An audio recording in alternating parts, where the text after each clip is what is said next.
balls. Oh.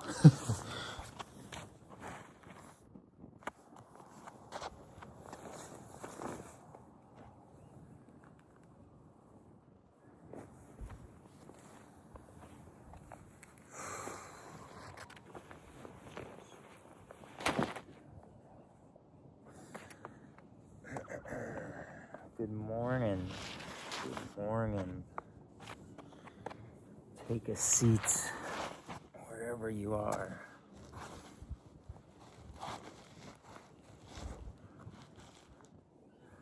In Red Canyon Play Park? I don't know. Red Rock Canyon. Something. Nice place to wake up at.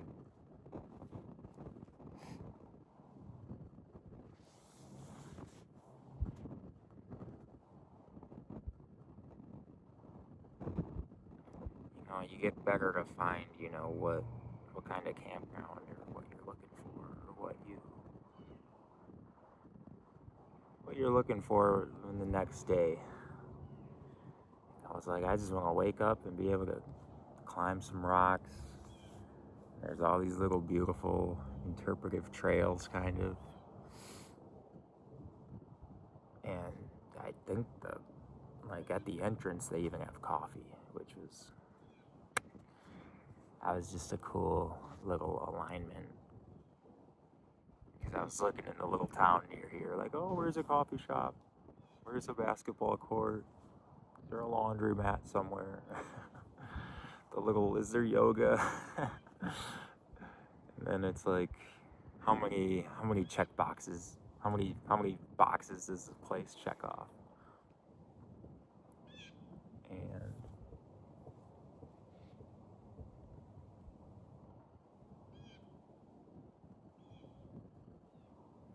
just being able to look forward to the next day. Looking forward to go to sleep because you're excited about the next day.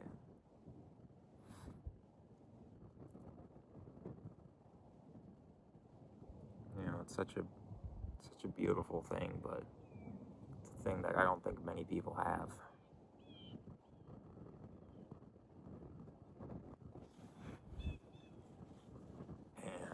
And I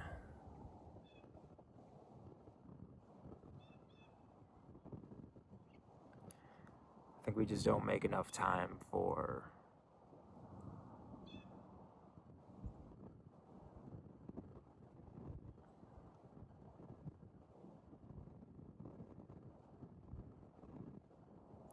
it's not even make enough time, because people have the time, but people just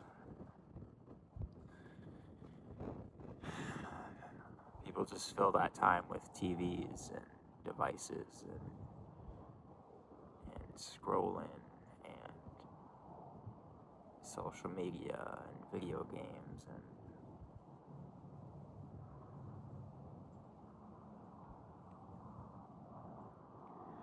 I don't know where my time went for all of that stuff. Because I feel like more and more my time's spent doing nothing.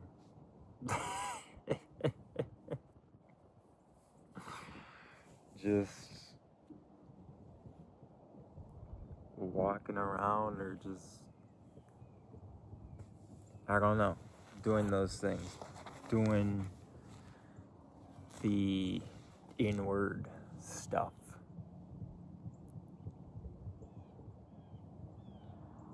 Which doesn't, it doesn't require so much of the external world. It's like when you shut yourself off from the external world, in either a 20-minute blip, in a 1 hour blip, 1 day blip, 1 week.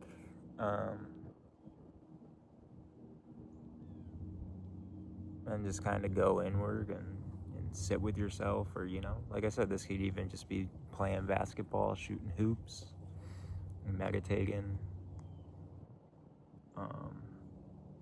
having a campfire, and these are just things, that that I happen to like right now. But it's like in those moments, time stops. Time doesn't exist. Clock time.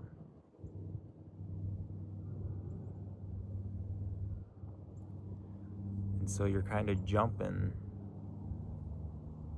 from the internal and the external throughout the day. And it freaking,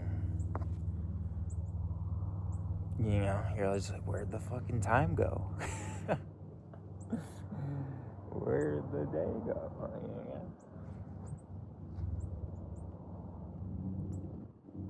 But it also,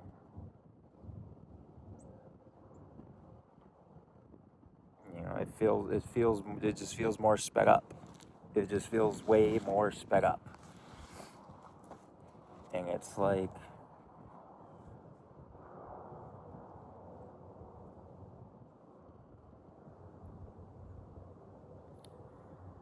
it's all just loops. It's all just loops. And you realize to like close a time loop,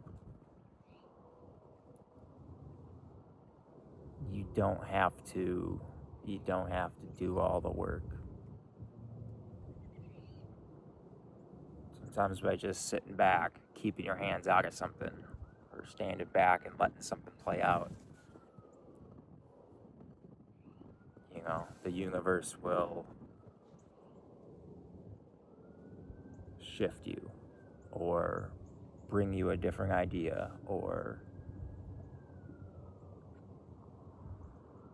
you'll feel the pull in the right direction. But you got to be still. You got to slow down. You got to be still to feel that pull.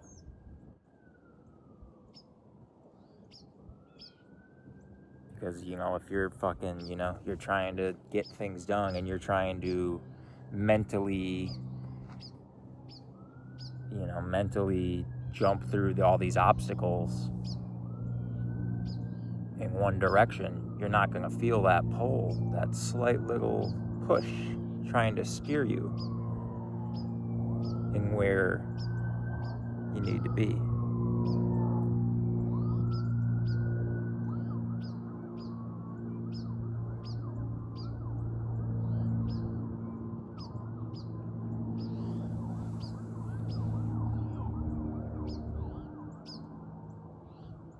That's a lot of sirens for a small town. I don't know if you can hear that. But it really feels like time it's just different now. It's not. It's just all in loops. And just being able to wake up and recognize what narrative you're playing, like what plot lines you're like trying to get through, like this week or just this day,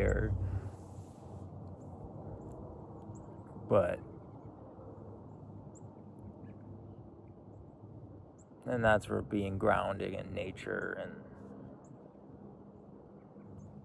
just getting proper sunlight, downloading the information,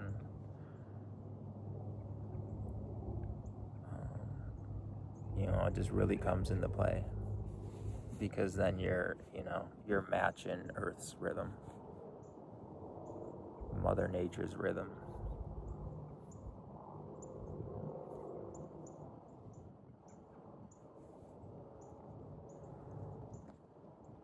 Doesn't matter what religion or beliefs you have, like Mother Nature is everybody's God. And when we're just inside all day, we're disconnected from her, and we're slouching down, not breathing correctly, and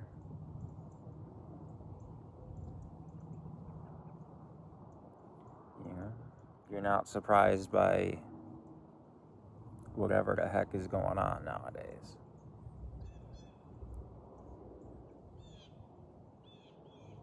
And uh,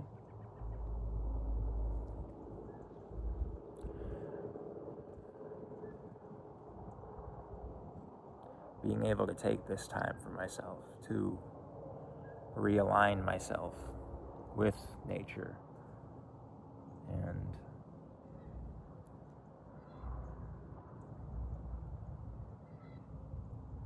with David. It's such a different world to live in. It's such a different human experience.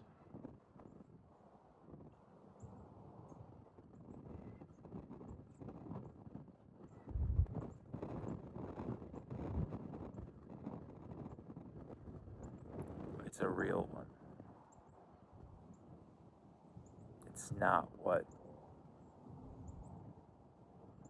It's not what they teach you in school.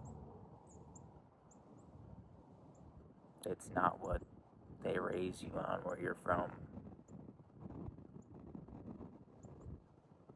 It's just simply as being a human being. Not a human doer.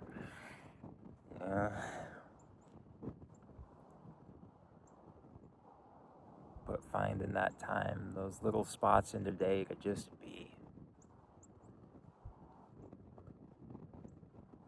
And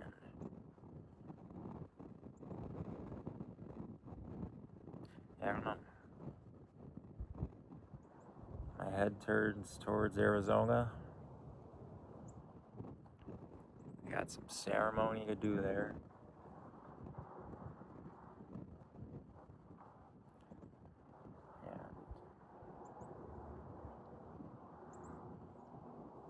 Smoking a lot less weed this trip for sure. I'm learning how to kind of play in the groundedness of things without always reaching for that dopamine hit, maybe even before I go do something. Because I know that reflection of whatever I'm doing, that reflection's for me. And if I can be present in it and pick up the little downloads,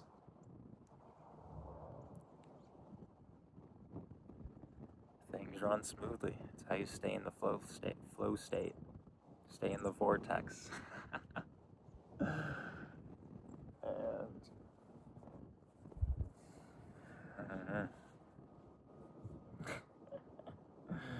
I'm ready to get some freaking desert shit on though, you know what I'm saying? I'm gonna be going through Texas, Nevada here, but then I know I'm gonna be looking for a forest. I know I'm gonna be looking for some trees.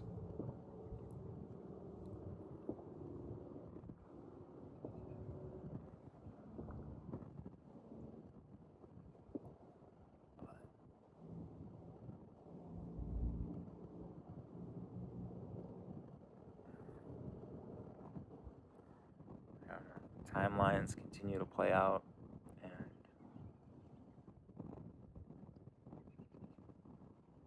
we're just part of it, you know? I feel like every timeline, was that string theory or whatever? Or like, everything already exists. Every timeline, there's multiple dimensions of us playing out in other universes or something, other dimensions. And just even thinking, just being able to think of a path, of a different timeline, that brings that closer, that brings that together, it brings it closer to your reality. Purge. And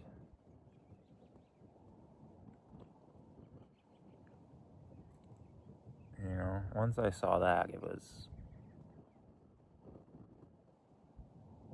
just showed us, all right, everybody's a reflection. Everything is a reflection. Every moment And it's hard not to go down the rabbit hole sometimes. Like, what is this moment telling me? Why is this bug crawling on me? You know? And then it's like, I want to be one with the bug, but I want to kill it. But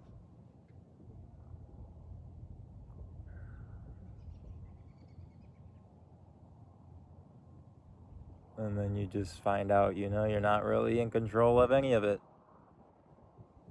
And all you can do is just let go and trust what'll happen is for you, and then it's gonna happen. But the problem is when we get in resistance to what's happening. But